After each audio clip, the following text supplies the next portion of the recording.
All right. Hello, everyone. This is the third episode of Chris's Corner. Thank you so much for joining us this morning on all of the IOCDF's social media. So we are excited to have you. I'm so happy that you are joining us this morning.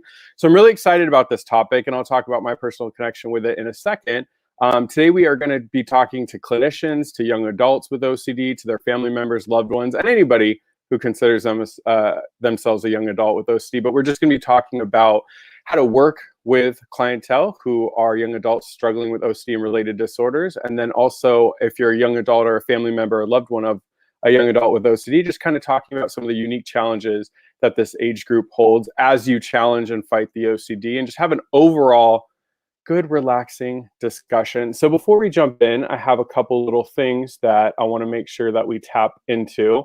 Obviously here at Chris's Corner, we want to make this as safe of a place as possible. We want to make it comfortable for everyone that joins, but so please be kind and respect everybody. With that, I do want to remind you that this is a broadcast that's on various social media platforms and it's being recorded. So please be mindful of that as you ask personal questions or leave comments. At the end of the day, however, we're here to support one another.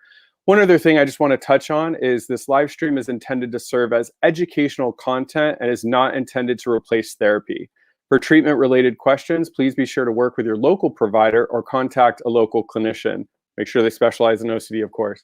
The IOCDF is not a crisis hotline. It should not be used as it if you are under distress or feel unsafe.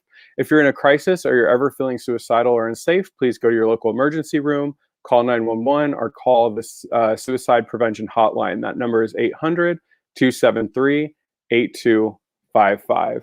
All right, so I want to go ahead and before we hear from them, introduce my guest. So the first guest is Dr. Ally Sequeira, who used to live in California, but she abandoned us, so my heart is heavy. But Houston, Texas is lucky to have her. She is licensed in Texas and California and works at the McLean OCD Institute at Houston, formerly the Houston OCD program, where Liz McInvale, who I'm stepping in for, is from. She specializes in the treatment of children, adolescents, and adults with OCD, OCD-related disorders, anxiety disorders, and depression. She's also currently overseeing the virtual adolescent intensive outpatient program for McLean. So hi, Ally, how you doing? Hi, I'm good. Thank you all so much for having me. Yes, I hear the y'all. Now that you're in Texas, you have to throw one or two of those in. Yeah. I see. Learn some other sayings here and there. Of course. You got to throw in some California slang every once in a while just to keep everybody on their toes. Definitely. All right, so Kyle King is a first-year student at Yale University. I haven't never heard of Yale. I think it's a small community college. But just kidding. I just didn't get into it, so I'm bitter. But anyways, he is studying neuroscience, a really easy subject, of course, and is a research assistant at the Yale OCD Research Clinic. Since recovering from OCD in 8th grade, he has had a passion for advocacy and empowering others to fight their OCD, participating and helping organize many IOCDF events. Aside from his work with IOCDF, he enjoys singing. I promise I won't make you sing live on the stream. Playing guitar and tutoring kids around New Haven. Hello, Kyle. How you doing? I'm doing well. Chris, you can always reapply if you want to. I actually never did apply, but I was just kidding. But I'm sure I would have got in. First time. You're good. Totally. All right. And then last but not least is one of my good friends. I've known this guy forever since he was a little kid. Really excited to have him on the show today. He is not a kid anymore, but he'll always be Tommy to me. But Tom Smalley is a certified strength and conditioning specialist through the National Strength and Conditioning Association, living in New York. He has a master's degree in exercise and sports science from Merrimack College. He was diagnosed with OCD in 2014 at the age of 16, and shortly after became passionate about spreading awareness about what OCD really is in an effort to break down the wall of stigma around the mental health and mental health in general. Tommy was the recipient of the 2019 IOCDF Hero Award. I heard whoever nominated you is very attractive and intelligent, of course. He also speaks at the annual OCD conferences along with different schools around the Northeast. He has also appeared on a variety of blogs and podcasts as well. A topic Tom is particularly passionate about is athletes and OCD and how it affects performance along with stigma of mental health in sports. And of course, I got to shout out Anxiety in Athletes. That is Tom Smalley's live streams. So make sure you watch it. He just had his first one. But hello, how you doing, Tom? Good. Thanks for having me. Absolutely. So thank you guys so much for coming on the show. Quickly, the reason I'm so passionate about this, my name's Chris Trondsen, your host. Wow, choked at the same time. But not only am I a therapist that specializes in the treatment of OCD and related disorders, but also have OCD myself. And I went to my first IOCDF conference actually as a teen, but the majority of conferences I went when I was getting help was a young adult. And I was passionate and came to the IOCDF about starting a young adult track. And now I think it's been 8 years. So we've been able to serve and support the young adult community there. And now I specialize working with young adults. So I really wanted to have this topic and this conversation. So thanks for having me. So let me start with you, Tom. You're OCD journey, you're a young adult, and why don't you just kind of talk, what is maybe one or two of the challenges that you found balancing some of the stuff that we talked about in your intro, just going to college, being, an athlete, also struggling with OCD. What has kind of been like one of those standout things that you've had to kind of deal with when balancing, moving into young adulthood and dealing with OCD? Yeah, I mean, I think the thing that stuck out the most was finding my identity after treatment and through treatment even, because I still do treatment and I still, take meds and go to therapy once a week. So it's not like I'm, out recovered and perfect now, but going through treatment and spending so much time within my OCD and then not having a social life, through high school, that was probably one of the things that really stuck out the most to me looking back, is how much time I felt like I missed. And when I started improving, I felt like I had to make up for that time. And that was really, really tough for me. I think that was one thing that really stuck out for me. And then I know a lot of people also deal with that. And I think it's not talked about enough. I think we've done a few young adult talks about identity after treatment.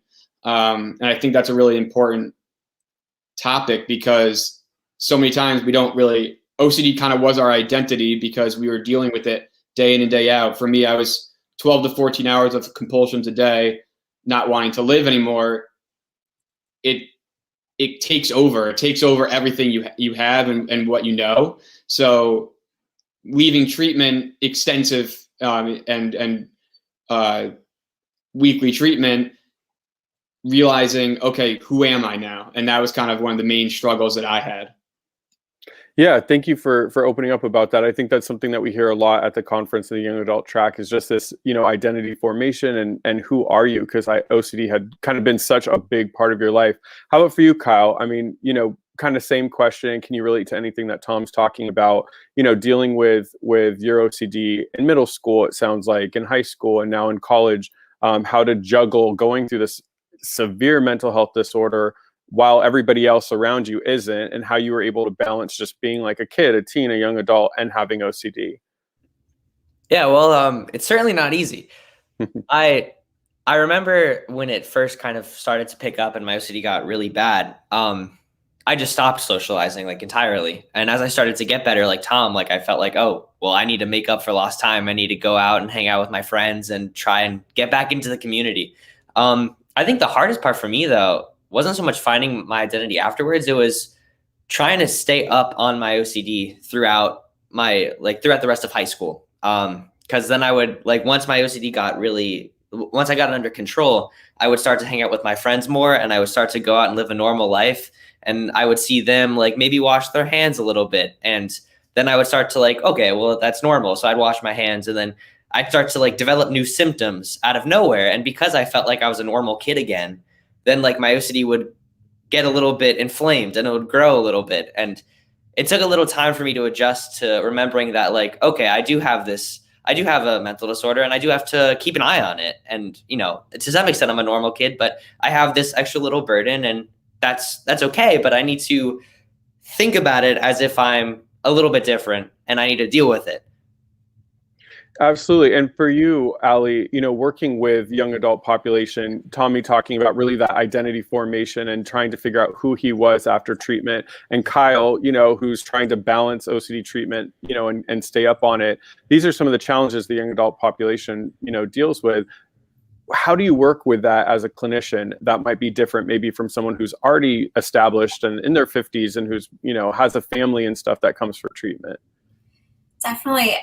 No, I think this is I'm glad that we're talking about it, because oftentimes when young adults are kind of starting to see a reprieve from their OCD symptoms, they're kind of struggling to try to figure out, well, what's the next step? Do I go to college? Do I start a job? Like, are relationships in my future? Like, for so long, OCD was taking so many things away from you that the world literally becomes your oyster. And I don't know about anybody else, but I get very overwhelmed with a lot of decisions. And I think that that's kind of really common. And so we kind of do a lot of values work around like what is important to you.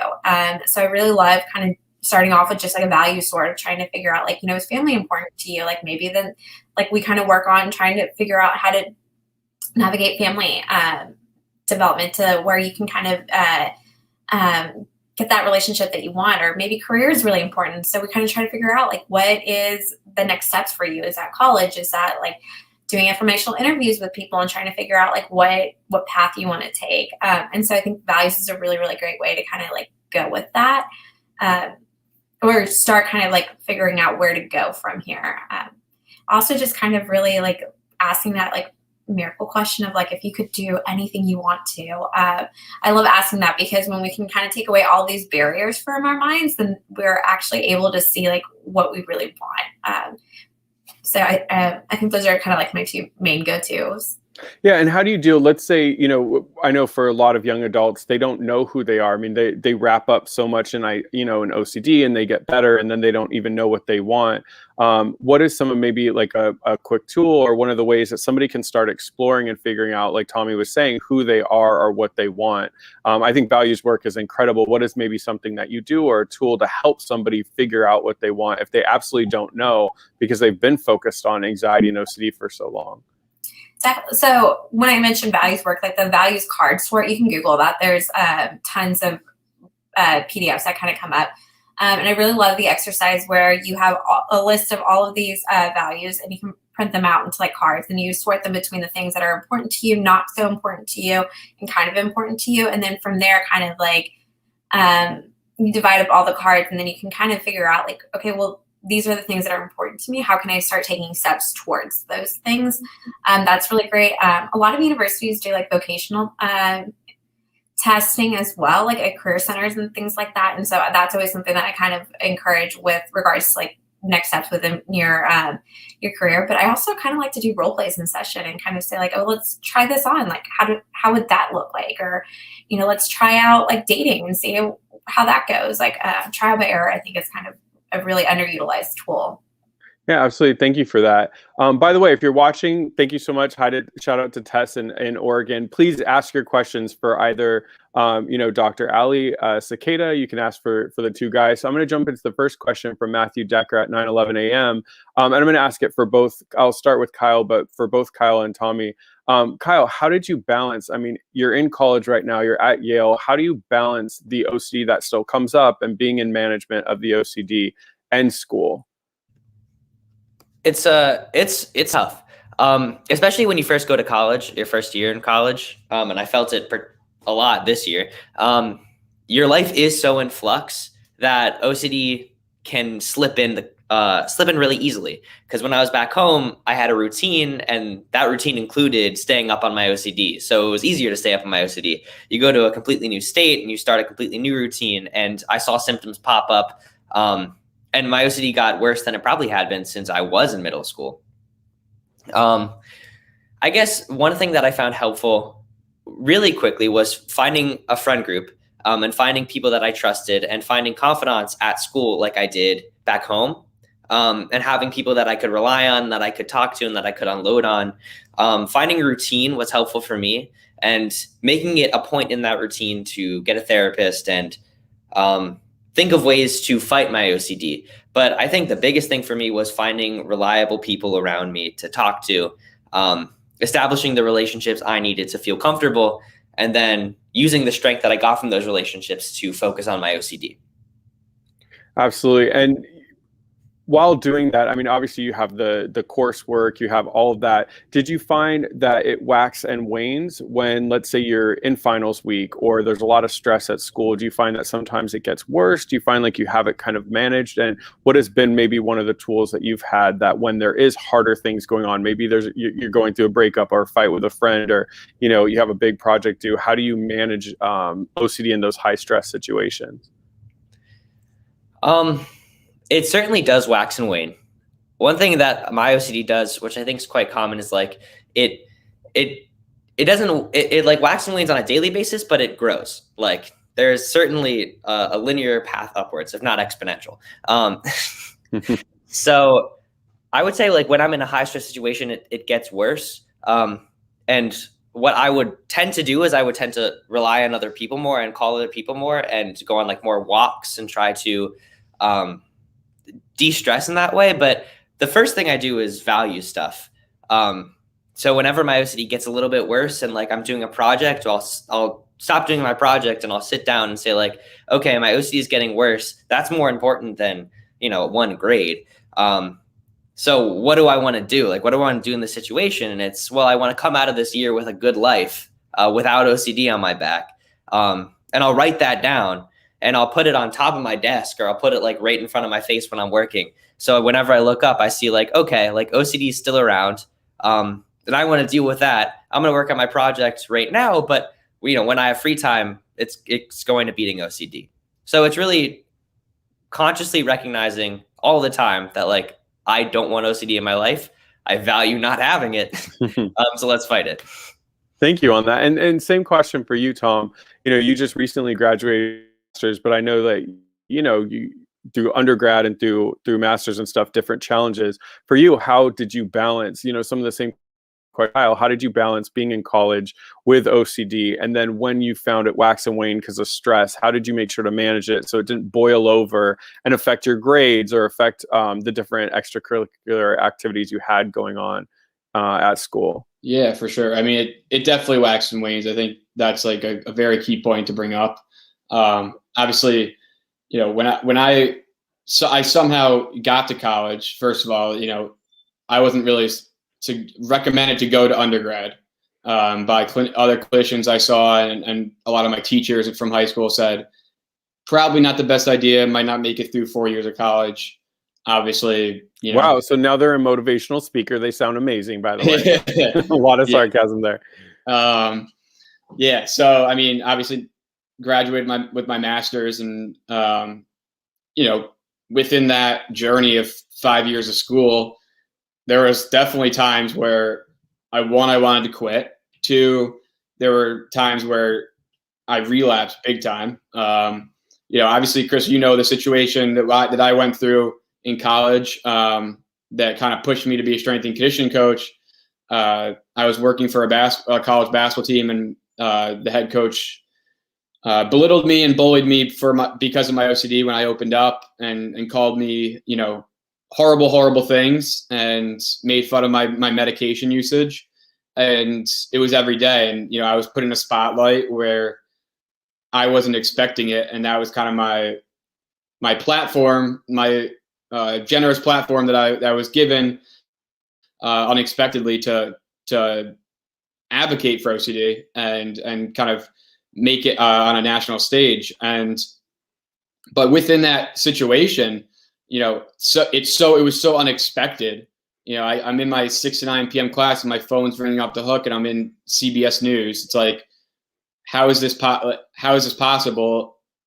And then all of a sudden I'm, my anxiety is immediately heightened. So, within that situation, I think that was probably my biggest relapse my sophomore year of college. And I think what really got me through was making sure that I was already in touch with my therapist back home, and making sure that I had kept in touch with her, and realizing that just because I was leaving my hometown and going to college doesn't mean that I should stop therapy and stop treatment, because I knew that maintenance was going to be really vitally important once I got to college, and once I was living in a totally different situation, like Kyle was saying.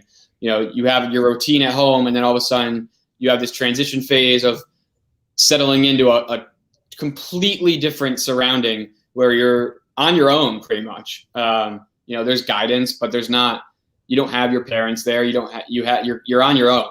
So that was definitely something for me where having that treatment was so vitally important, and making sure that I was constantly in touch, and making sure that I was holding myself accountable too, to making sure that I was doing my maintenance work with my OCD. Yeah, I mean, thank you for opening up about your situation. I'm actually going to circle back on that in a second with another question I have. But I think what I heard from both you and Kyle is just that idea of, it's going to wax and wane. There's going to be times that it's more difficult, and, sticking into your values and who you are and what you want in life, but also keeping in contact and in touch with your therapist is a good idea as well. And that's where I'm going to circle back to you, Dr. Ally. When working with clients that are in college, what are some of the maybe top 3 kind of common things that they deal with? And, how do you create, maybe if they're really busy in college and they have tests and all that, keeping both of them talked a lot about having that connection with their therapist. How do you make sure that you guys are staying in contact so that they can continue to come to you when there's hard, stressful moments? Definitely. I think that's a huge transition. And what we know is that OCD tends to get exacerbated when we make major life decisions. And I think going to college, moving out of your parents' house is a huge transition. One of the major roadblocks that I kind of experience a lot is that mom and dad aren't there to kind of help you with everything. And I know that was the hardest thing for me when I went to college. I freaked out and was like, I don't know how to do my laundry. Or my mom was like I like to call her my executive assistant. Moms are usually that, right? Definitely. But navigating things like insurance, or, how do I set up my own appointment with my therapist? What does that look like? There's really no course in how to be an adult. And we kind of unfairly throw young adults into this college environment without having that support. So I really make a huge effort with all of my teens that are transitioning, or young adults that are transitioning into college, or just moving out of their parents' house, to kind of really talk through how you can reach me. I think therapists can really make themselves very easily accessible by giving out their personal their work numbers, and making sure that every young adult has that. Save it in your phone. You're probably going to be more likely to call me if you don't have to look up my number, or email. I know that a lot of young adults are always on their phone, and so if you're really struggling, if you can just shoot me an email at that point, that's one of the biggest point of contacts.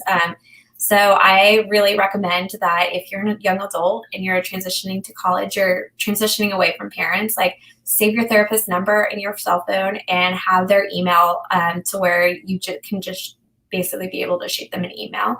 I think that's going to be really important, and try to also identify what were things that when I lived at home that mom and dad took care of for me. So if mom and dad were the ones who were giving me medication, how can I create a plan to remind myself of when I need to take my medication and what time, and what medication do I need to take at that point? If mom and dad were your reminders for your therapy appointments, then how can you navigate that? So I like to work with parents a lot too, as we're kind of helping young adults make that transition, is to try to have them even identify the list of all the things that they do for their kids. As a parent myself now, I'm I don't know that my kid will ever know all the things that I do for him. And so having parents get involved with that, I think, is going to be really helpful. So that way young adults feel very equipped to know, okay, these are all the things that now I'm responsible for doing on my own. And then in therapy, you can kind of work with your provider on navigating, our alarm systems needed. Do we need to kind of work on organization, time management type things that are going to kind of set you up for success? So I think that's kind of one of the major things that, you want to stay connected with your providers, but navigating how all of those kind of barriers, I think is really important in your work. Absolutely. One thing I wanted to touch on real quick before we move on kind of from the topic is, what are some of the things, Dr. Ally, you work with your young adult clients with different services that colleges offer? So, as therapists, we're going to have a lot of clients, basically, maybe their last stages of high school as a senior at 18, or, in undergraduate school. What are some of the services as a therapist that you've worked with, maybe the college, to provide if your client with OCD needs? And what are some of those kind of top things that you find that your clients might need for resources when they're at school? Definitely. So I always encourage people to give access, appropriate access, to anybody who is on their, what I like to call your care team. And so maybe your academic advisor, if there's any scheduling things that we need to kind of work out, maybe you're not your best at 8 a.m. So maybe we need to try to figure out how we can kind of work with your academic advisor to set you up for success while you're in college. If you have a school counselor, I think that like we're a counseling center could be really helpful, because they may be the easiest people to kind of get in touch with. And if they're not quite sure what OCD is, like I want to make myself available to them for a consultation. Also, depending on where you're going to school, I might not be able to continue providing care because of kind of licensing laws. And so if that's the only provider that you have access to, then I think we as OCD specialists owe it to our clients to make ourselves available to consult with that provider so that our patients aren't kind of up a creek without a paddle in that sense. But also just I would even kind of talk a little bit with the patient about how to speak to their roommate about their OCD and how to make sure that they know how not to get caught up in the cycle.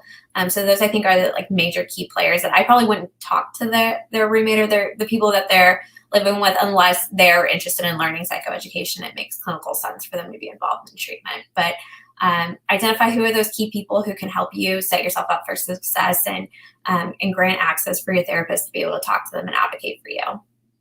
Well, Dr. Ally, we're like this because that was my next question. So I'm going to jump back to you, Kyle, and then you and Tommy. But Kyle, so how did you tell people? I mean, that's one of the questions we get a lot at the IOCDF conferences for the young adults is you're in college, you're in this brand new space. Maybe you had a really hard time in high school with OCD and people maybe pointed in front of you or stared at you or you kind of want to just start new. But like Dr. Ally said, you have roommates, you have teachers that maybe you can't turn things in because of OCD or you're struggling. So for you, how did you let people know about OCD when needed? How did you decide who to tell and how did you open up to people about it? Mm-hmm. Before I answer that question, I just want to say one more thing about the topic of balancing, because after I answered, I looked at the chat and I saw Matthew's question was kind of like, I guess you phrased it exactly as you wrote it, but I didn't process it. It was like balancing work and OCD. And like, it's difficult as everyone's echoed so far. But I just want to remind everyone that OCD is way more important than work. Like I've realized so consistently throughout my life that like, if your head's not in the right place, it really doesn't like matter if you finish that homework or not. And in 11th grade, I relapsed really bad. And like I had to leave school and I had to go into residential treatment. And I didn't want to leave school because I really value like my education. And I was really, really mad at my parents for taking me out of school and making me go to residential treatment.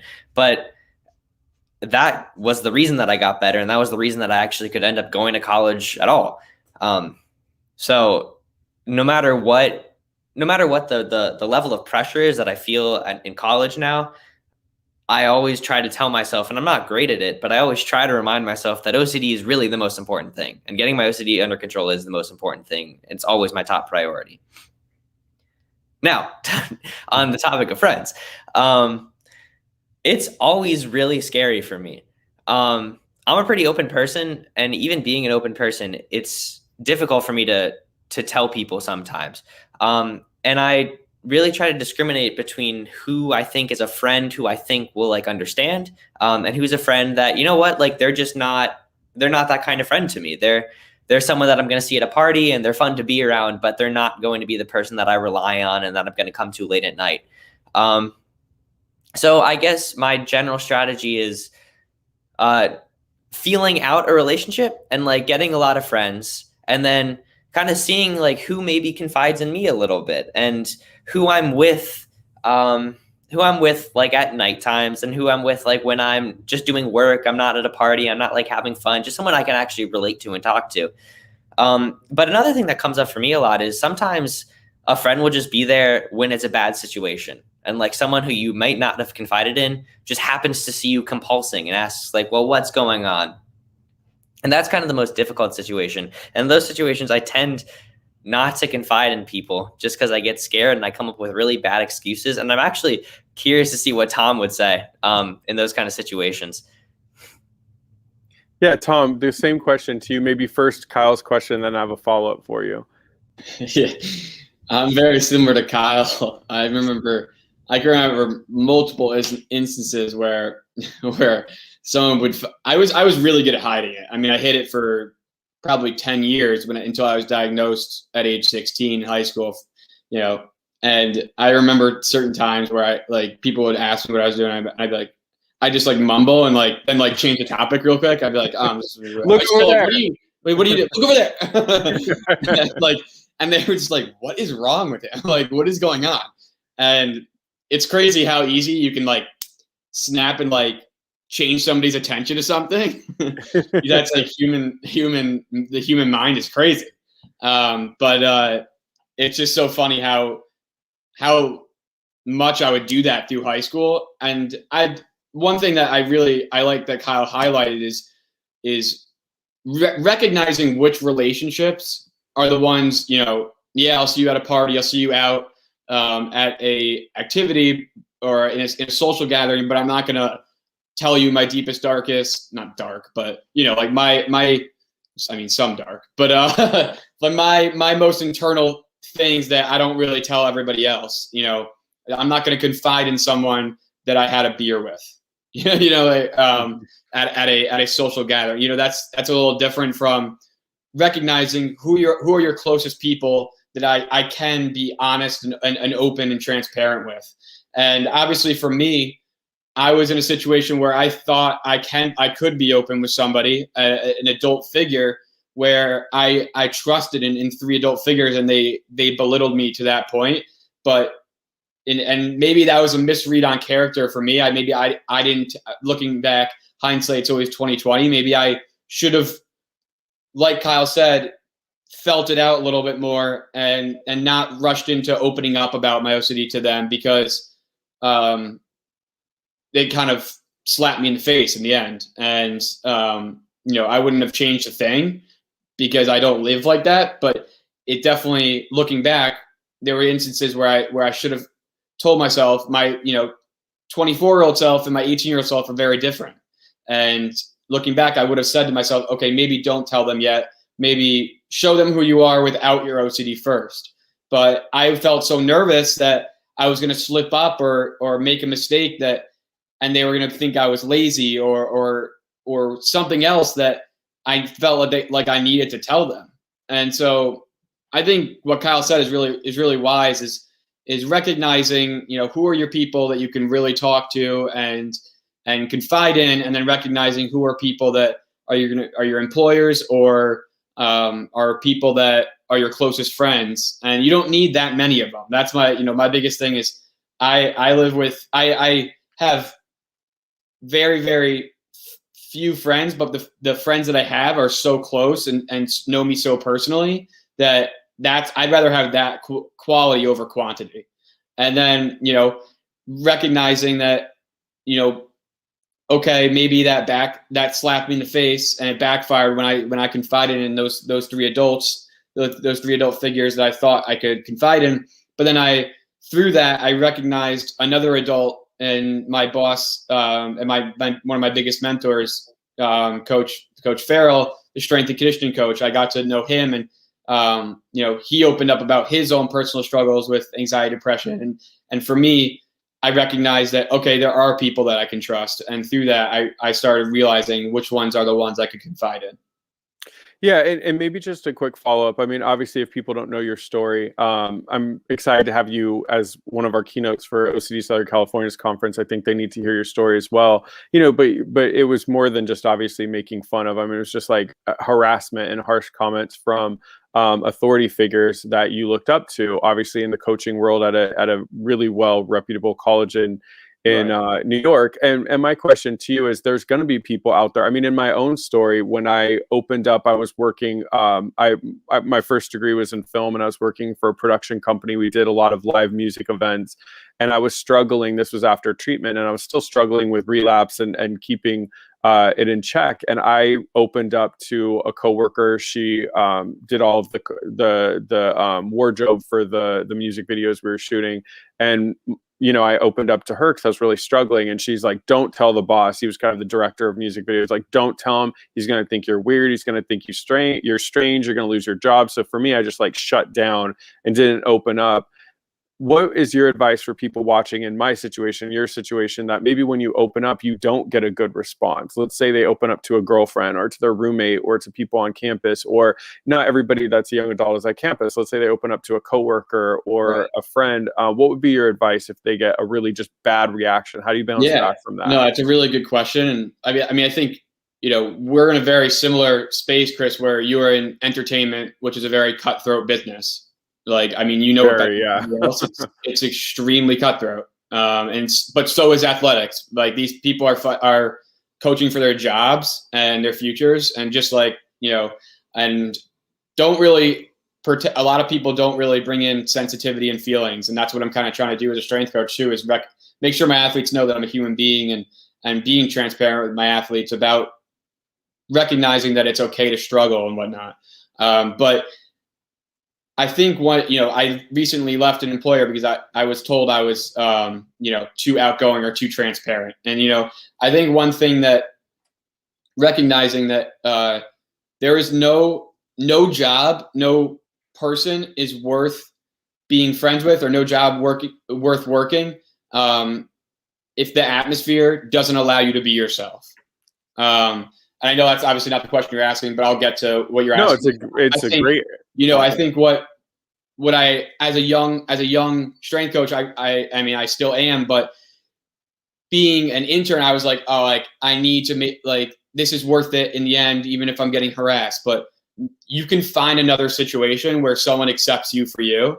And, that's what I have at Wagner now. I have a boss that I've known for 4 years that asked me to come work with him. And, he treats me as somebody that is his equal, and also treats me well, and values the transparency, and values my outgoingness and what I do with mental health advocacy, because I'm never going to sacrifice my work with mental health advocacy for a job. Like, that's just never going to happen, because I know how many lives we can affect as being an advocate.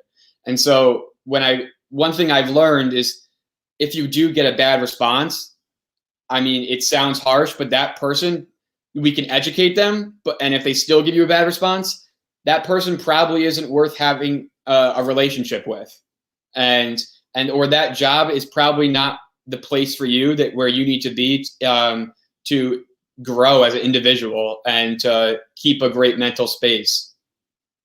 Yeah, thank you both. I mean, both you and Kyle, I think one of the themes I heard so far in this conversation is that your mental health comes first. You can always get another job. You can always get another roommate. You can always have another test, but your mental health is so key. I want to shout out, obviously, Tracy French, too, who agrees with a lot of what you guys are saying, and Matthew Deckard, thanks for your answer. The next question I'm going to have you answer, Dr. Ally. It comes from YouTube. It's OJ. I don't think it's OJ Simpson, but you never know. He could be watching. But talking about just did really, really well with able to push through with OCD, but unfortunately lost his father at the beginning of the year. So obviously our heart goes out to you, OJ. And we were talking about these kind of life events that spike our OCD. So he decided to withdraw from university in fall. I think that's one of the things I hear with a lot of my clients as young adults when they're, or high school, college, really struggling with their mental health. So maybe to answer OJ's question, how do you, when working with clients, make that decision with maybe your teen clients, your clients in their 20s, when it's time to maybe take a semester off or to withdraw from school, and how do you kind of navigate that decision? Chris, just after Dr. Ally, I'd love to add something about this. Yeah, of course. Yeah, definitely. Well, I'm so sorry for your loss, OJ. Like that must be really tough. This is a really great question that is coming up a lot, especially right now with COVID, allowing people more flexibility with school. I'm hearing this not only just by withdrawing from school, but also like, do we do virtual? Do we do in person? I think I always ask, like, what is your purpose behind wanting to withdraw? If your purpose is because I want to avoid like something that's stressful, then I'm always going to recommend, like, let's push through. Let's try to create like some sort of plan, whether that be like, let's do virtual for a little bit and then work up to in-person school.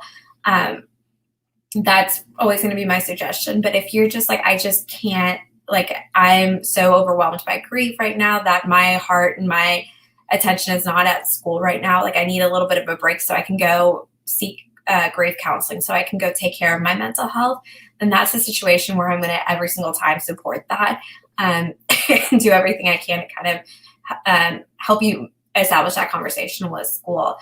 So really it kind of always comes down to like why. And if you're needing to take a break in order to benefit you personally, your mental health, your physical health, like you need to take care of stuff with your family, then by all means take that break. But if you're trying to avoid something difficult, then that may not be a good time to take that break. Yeah, I know in my own case, that was a big decision for me. I was in probably like the middle of my treatment. And like I said, I'd gone to film school, had an opportunity from kind of like a job in the entertainment industry. Also, the school I went to wanted me to come back and like help out with some classes and take some more classes to get a better degree and all these things. And I'm glad you pointed that out, because that was a conversation my therapist and I had. You know, if you leave treatment to go back to school, can you be consistent with the OCD? And like, I think what I'm hearing from everybody is your mental health comes first. And luckily I made the decision to say no to those things, focus on my mental health. So then when I went back in the industry, for me, I know I was such a better mental state for a cutthroat industry that I don't think I would have been if I would have gone straight in. So I thank you for that. I think it always comes back down to motive. You know, are you leaving classes because classes are tough and the class feels contaminated, or you know, you have relationship OCD and a friend is in there and you don't know if you're fighting or not? Or do you need to leave like OJ to really focus on kind of grief and what's going on with you in your life so that you can go back to school stronger? So having that conversation with your clients. Definitely, yeah. School will always be there.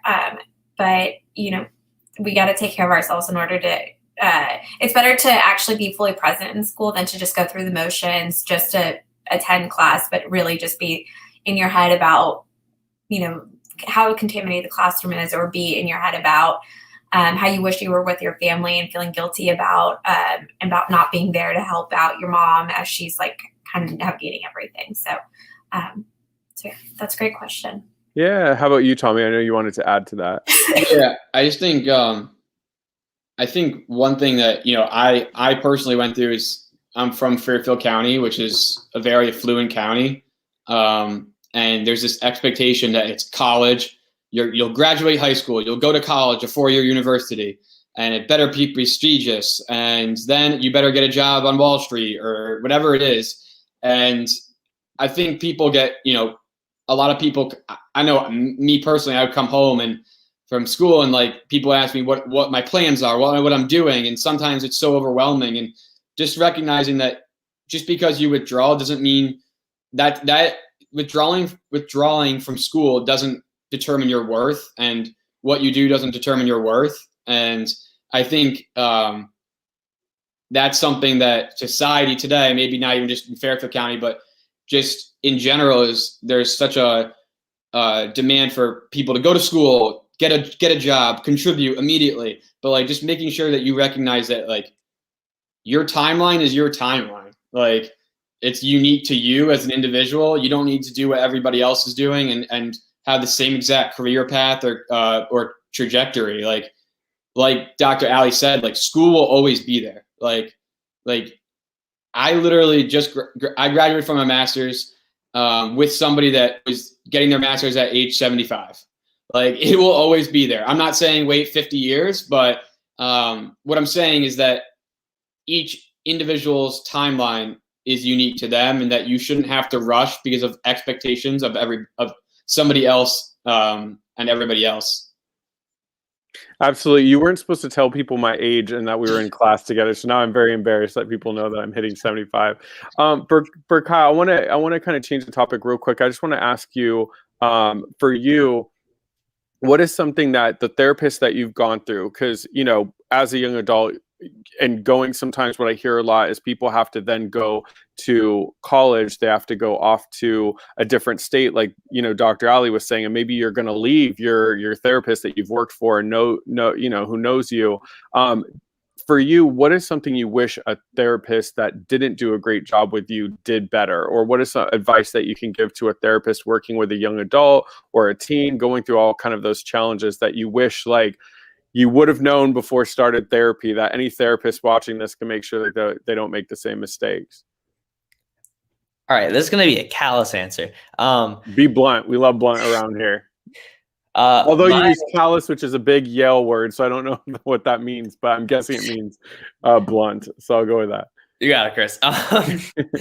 My therapist down here is Katya Moritz. And I had a couple therapists before her, and I have a therapist up in Connecticut as well.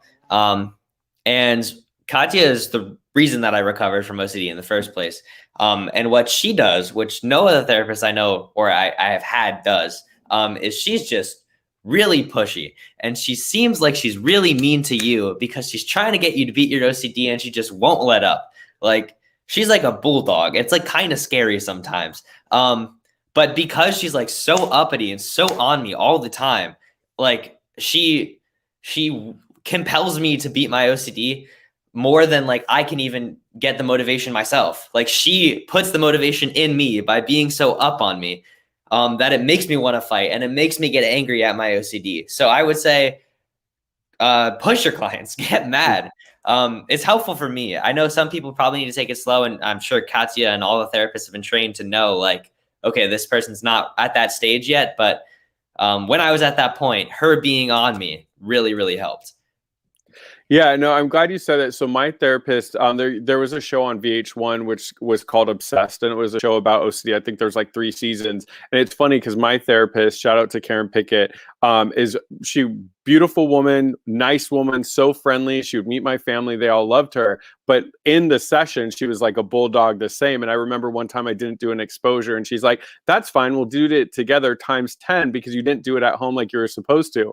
And when the show came out, I remember like my family watching it, and she's so nice in the beginning of the episode, and then in session she's very pushy in a good, needed way. And I was like, see, I told y'all she was like that. But it is so important. I mean, I think that's what's different being an OCD therapist from a traditional therapist. All my friends that are therapists are like, my clients love me and we're like besties and we talk about life. And I'm like, my clients are kind of like, I can't wait till therapy's done but you got to be pushy. So I think that's good advice. I think sometimes therapists that maybe work with other disorders don't realize that. I always think of like addiction and OCD, those kind of things have to be a little bit more firm. And I'll transition to you, Dr. Ally. Like, how about for you working with, young adults? They're in college, they're doing all these different things and how do you kind of balance with your clients, maybe what's different working with like a 50-year-old or a 10-year-old? How do you work with young adults, and kind of what are some of the things you've learned really works with that population? Definitely. I love that you brought that up, Kyle. I tangentially, like, I feel like my goal is if people don't say that they feel sorry for my child or my husband by the end of the session, I'm not doing my job well. Because I have so many patients who are just like how do you have friends? Like, this is how you are? Like, what? So I'm glad that you had that experience as well. But I think with young adults, like, treating them like young adults is really important. I think a lot of times people will kind of like use kid gloves because you're kind of like in that transition between being like a teenager and being a full-fledged adult. I use a lot of blunt honesty, and I get a lot of really great results from that. People always know that if I feel like this isn't a good fit for you, you trust that I'm going to do everything I can to get you get you into a program that's going to be more helpful for you. So I think establishing that trust is going to be really important, especially with young adults, and also empathy. I know that it's a tough time. I think people just assume that like the moment you turn 18, like you are an adult and like you know everything and like we're not going to help you at all. And so I think it's kind of a good balance trying to figure out when to be tough, but also when to be empathetic and when to kind of help you navigate things like insurance, navigate things like how to set up appointments with people, or how to kind of establish time management skills for the first time in your life. But, you're having to do this all by yourself. And so it's kind of really striking that balance that I don't think that you have to do so much with like a 50-year-old or so much with like a teenager, because at that point you're working a lot with families. Absolutely. And that kind of jumps into our next question from Stephanie O'Brien on YouTube. How do you support teens or young adults who feel like they can't be themselves because they're living at home under our rule? She can't be herself. I mean, that's one of the biggest challenges I hear from a lot of my clients that are young adults, is they do have to live at home because they aren't in the mental state to while they're getting treatment, they're not in the place that they can work and go off to college. And so there is always this struggle living at home, and, parents have rules, and they, certain things you can and cannot do. Plus there's accommodation going on. So maybe, and I'll jump to the guys in a second, but for you, Dr. Ally, how do you balance that for a client who's living at home? Maybe the family doesn't accommodate. They have fights that way. They feel like they can't go out when they want or be themselves because they have rules still, but they're 22. I mean, how do you work maybe with families where the young adult's still living at home because of the OCD? Definitely. So I would always recommend getting a good family therapist who's very knowledgeable about OCD involved. I think that is kind of an underutilized tool a lot of times. I think it's also really helpful to provide psychoeducation on both ends for parents to kind of recognize, like, hey, you're now parenting a young adult, like things are going to be different. Like it's maybe not always appropriate to do a curfew anymore like you did before, or, your adult child is going to want more privacy and how to kind of respect that, but also like provide psychoeducation to the young adult too, and just kind of saying, but you do live with mom and dad, and you do kind of need that help. So like, how do we kind of strike that balance with everybody to where everyone's kind of almost negotiating a new contract of like how to live at home. I'm a big fan of contracts. I'm a big fan of having everything written down so there's no arguments about what are the rules, who's enforcing them, what are the consequences for this. So that's kind of a huge thing that I would do, is have everyone sit down and try to identify, like, well, what are the grievances, where are the problems, and how can we kind of like work on problem solving it. And I always make it a rule that we're going to keep this contract in place until the next therapy session. So no one gets to like that free for all of just like throwing it away and saying, we're not doing this anymore. And so if everyone can kind of commit to that, then that's kind of where I see like the most progress. Yeah, I was living at home with my family while I was getting treatment, and they're like, no overnights, you have to be home by 10. So luckily I was so sick, I didn't have friends, and I had to come home after treatment. But as I started to get better, I'm like, 10 o'clock. There's birds chirping outside still. Like, people are walking their dogs, and I need to be home. And I'm like 24. This is crazy. How about for you, Tommy? Like, when you have been at home, how did you kind of balance, because, kind of wanting to be this young adult and you're in treatment and there's rules and stuff, like, how did you, and then your parents might have accommodated and they're told not to by the therapist. Like, how did you balance all of those kind of things? Yeah. I mean, like you, I was in high school when I was in my most intensive treatment. And I didn't really have that many friends. So, it wasn't too much of a problem for me, going out late. I was, the one on Saturdays, like hanging out with my parents kind of. So, I think, in that respect, it was good that my most intense treatment was when I was in high school, because now I want to run through a wall. And I think but I think being home, while I was getting treatment, I think one of the problems that we ran into was I was really irritable. I was really, really irritable because I was exhausted from treatment. I think, people think I think at first my parents thought therapy, oh, it's just talk therapy. But once they came to treatment and realized what I was doing, and when one special thing that my therapist does is at home visits, where when there's compulsions at home, she literally comes to my house and we do exposures in the house. And once my parents saw that, they were like, oh, like he's fighting excruciating anxiety. And it's okay. We didn't go to Yale like Kyle, so we still have to work on our words. Yeah, my pronunciation is terrible. I'm gonna have to ask Kyle for some tips.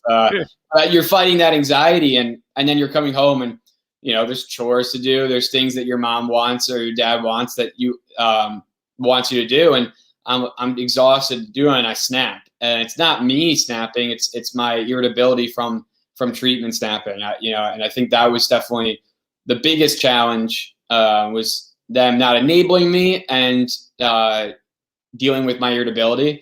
But I think one thing that we did was having the family into therapy at one time and working through certain scenarios that we came about through our daily lives, and kind of listening to my therapist, shout out Amy Commons, ideas and trying to work those into our daily lives at home together. Absolutely. We only have, it's crazy, the time flies. We only have about 5-6 minutes left. So I want to give everybody a chance, just kind of like final thoughts. So I'll start with you, Kyle. People watching this, there's going to be a lot of young adults watching it. There's therapists that work with young adults. They're family members of young adults. What are maybe just like, a final kind of thought that you have that you wish somebody would have maybe told you right before you were going through this whole process? What is maybe some advice you can share that you think will be supportive to people with, as well as loved ones and clinicians? Kind of final thought. Actually, two thoughts come to mind. I was running a support group last night, and a girl just asked me, like, Kyle, will this ever end? So I think the biggest thing to know is, like, yes, this does end. I didn't believe it when people told me that when I started treatment. I was like, no way. Like this like monkey on my back isn't going to leave. I just know it. But if you put in the work, it does end. And it's really a shout out to OCD. It's awful, but you can beat it. And you can get it out of your head. Second, which is kind of contradict what I just said. When I finished treatment, I wish I kind of had known that I had to maintain, and I had to keep up on it. And as I said earlier, I relapsed because I just kind of lost sight of it. And, you get into the flow of normal life again, and you get back with your friends, and you get wrapped up in school, and then all of a sudden it comes back and it hits hard. So I wish that I had been more vigilant myself, and I wish that people had kind of told me to, hey, like this is something that you're gonna have to deal with. This is something you have to stay up on. This is something that you have to think about and know that, like, when you have a symptom, you got to squash it right then and there. And that's how you have to live the rest of your life. And if you don't do that, it's only gonna get worse. So my two pieces of wisdom are stay vigilant, and if you're starting out or you're in the middle of therapy, put in the work and it ends.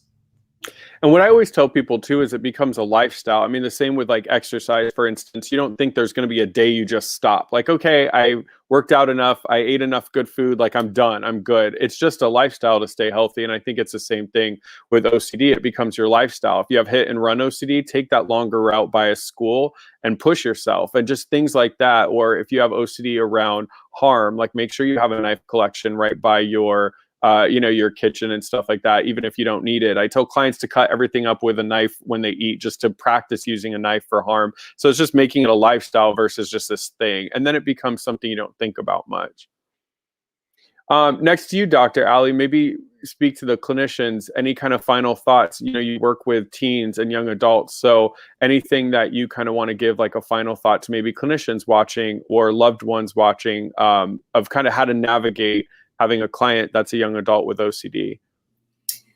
For the clinicians, like, I would really recommend, like, don't assume that people know what you're talking about with certain things, know how to do certain things on their own.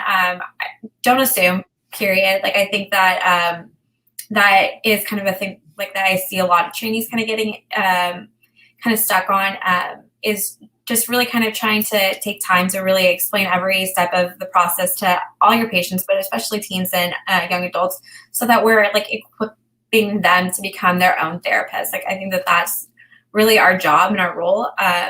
And so don't assume that they know don't assume that they're like, carrying what you talked about last time to the next session. Continue to ask questions and continue to verify, to make sure that we're really equipping young adults to be able to establish that healthy lifestyle that you're kind of talking about. And for patients, please reach out. You are never bugging us. If you are bugging a therapist, then if a therapist is saying that you're bugging them, then maybe that's kind of a different conversation. But I would rather you blow up my phone and email me all of your thoughts than to keep it all bottled up and not seek help when you need it. So please, no problem is too small. No question is too stupid. Reach out. And if it is reassurance or anything like that, we'll let you know. We'll help you through it. So please reach out whenever you need. Your mental health is so important. I had to block Tommy because he reaches out too much. But other than that, reach out to your therapist. But thank you so much, Dr. Ally. Shout out to Chris Spofford, who's watching, who's a therapist working with young adults. So he said this conversation has been helpful. And then finally for you, Tom, what's kind of like final thoughts? I mean, you've been very active in the young adult track. You've helped me out a lot. You hear the topics they talk about. What are some of the final thoughts that you have for the viewers? Yeah, I mean, I think it piggybacks off of what Kyle was saying. I think, Sam, I see your comment. I hate OCD too. It is awful. I know. I wish there was. I saw that pop up and I was like, oh God. Sam, I love your comment. It's a T-shirt. I hate OCD. It is awful. Yeah, the back. It is awful. We agree, Sam. We hate it. Yeah, but I think, like Kyle said, as much as I want to say it ends, I think the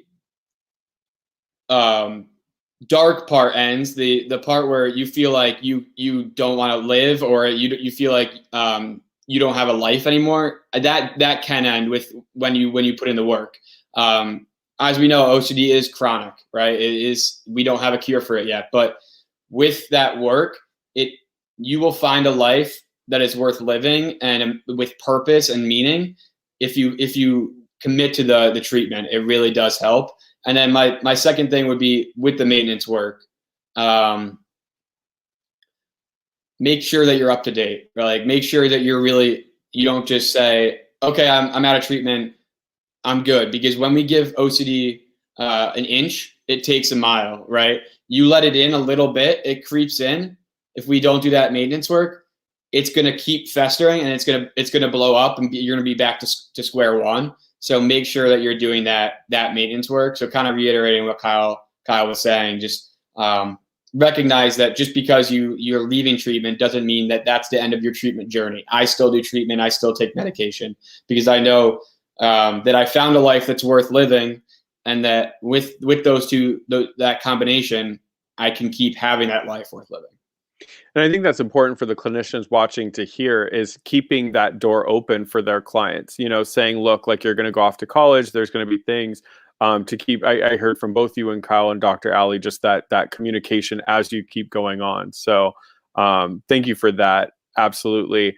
Sam, come back to another Chris's Corner. I definitely resonate at OCD around asbestos as well. It was terrible. There used to be these commercials all the time that freaked me out.